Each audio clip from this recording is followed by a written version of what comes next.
Breaking news.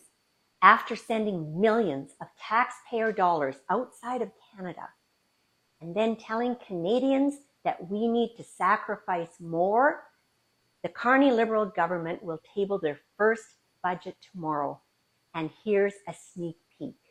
$382.5 million on Women's Economic Leadership and Opportunities Fund.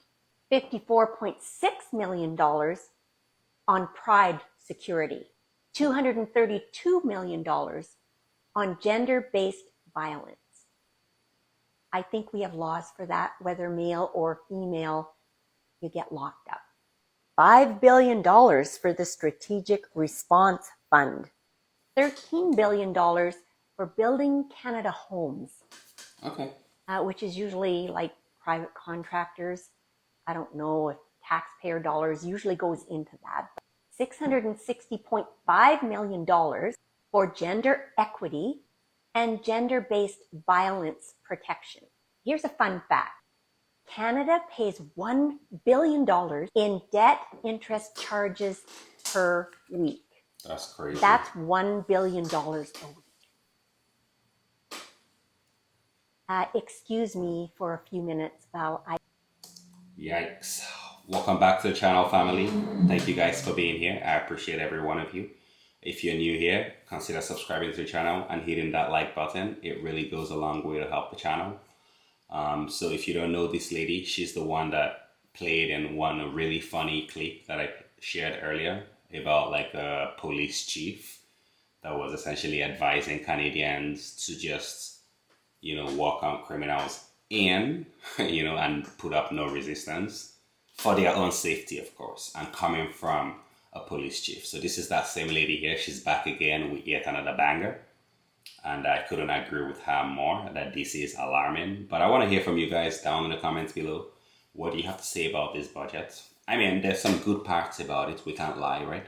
There's the modular homes that Carney has talked about. And I think an $18 billion budget towards building homes. I think that's a good thing, right? But something that really caught my attention is the fact that there's over 1 billion designated towards things like that you never really hear people talk about, right? Like, or complain about. It's not a real pain point for many Canadians. And please feel free to correct me down in the comments below if I'm wrong. But from what I understand, what I gather, interacting with your day-to-day people here in Canada, is that people are sick and tired. And this doesn't matter whether it's a guy or a girl. Doesn't matter what their sexual preferences are, right? It doesn't really matter any of that. Just doesn't matter. But everybody is facing that same thing, which is the dire cost of living crisis, the dire inflation, the dire employment market. And so these are the things that your day-to-day people are struggling with. And you notice that I have not really, there's not that real urgency towards fixing that. I get it that with the homes, right? The homes should be able to at least tackle the housing costs, right? But then what about the fact that we'll continue to let in even more and more people, right? Are we going to be able to build enough homes to be able to measure up with that demand? Are we going to be able to build enough homes, right? You might want to look it up, but from what I've understood is that the rate at which we build homes here in Canada is not keeping up with the rate of our increase in population. And so that is not really going to make a dent on the issues of your day-to-day people, right? And so what are we supposed to do with this budget? We're supposed to just, like she said earlier, give up more, sacrifice more. But then really the question is, what are they sacrificing? What do they sacrifice? Why is it always us who has to sacrifice? Why don't they sacrifice as well? Like, we're all in this together, like they like to say, right? So then if we're all in it together, then why is it that it's always the people we are the people, right? They are the public servants.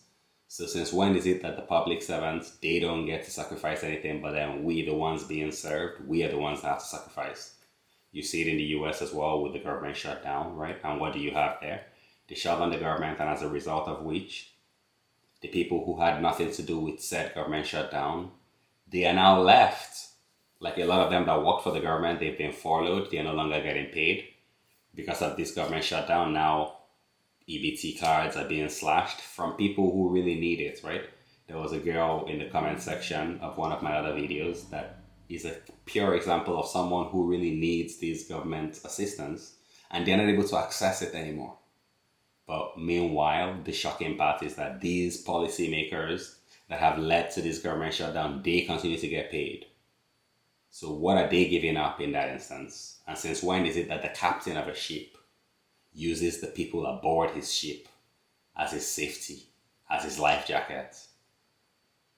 Since when? I think we have it asked backwards, and I'd like to hear from you guys down in the comments below. We're going to dive right into the next thing. What if I don't want to participate? What if I don't want to pay taxes? I don't want a job. I don't want a mortgage. I don't even want a car. I just want to live. Why do we have to pay to live? I have to pay for water? I have to pay for water. Really? We're on a planet that's 72% water. I don't know if that's right. It's something like that. And I have to pay for water? If I drill into the ground, I have to pay a company to do it.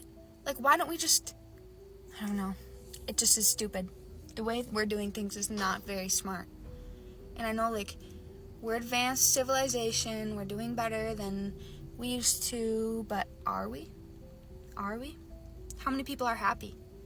How many people are fulfilled? Are we? How many people are happy with their lives, like, with what they're doing on a daily basis?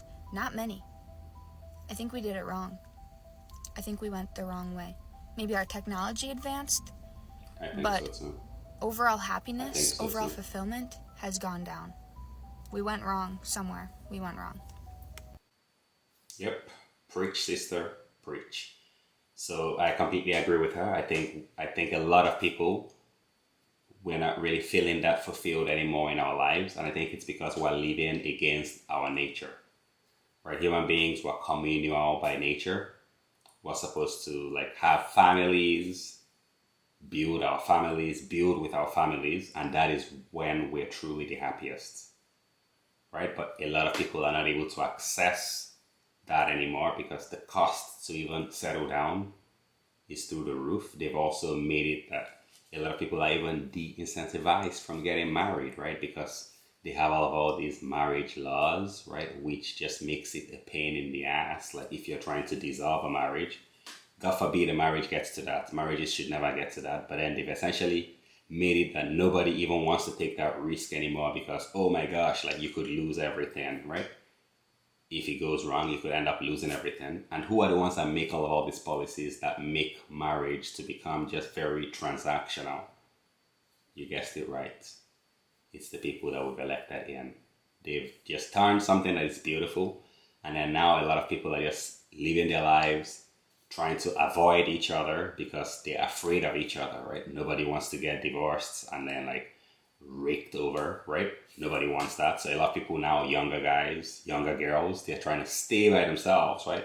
And then the economy is one where you cannot really thrive by yourself. At least if you're an average earner, you need like that support from a partner, right? So now you have people that are just living by themselves. You have the male loneliness epidemic. You also have the female loneliness epidemic as well, even though you don't hear much about that, but it's a real thing, right? And that's why a lot of people are feeling really unhappy, really unfulfilled, because really they've been like, you look at the lives that our parents lived, right? They were able to live, get one job, raise their family the way they wanted according to their own morals, right? But now a lot of people are not able to do that same thing. And so how do you expect them to be happy?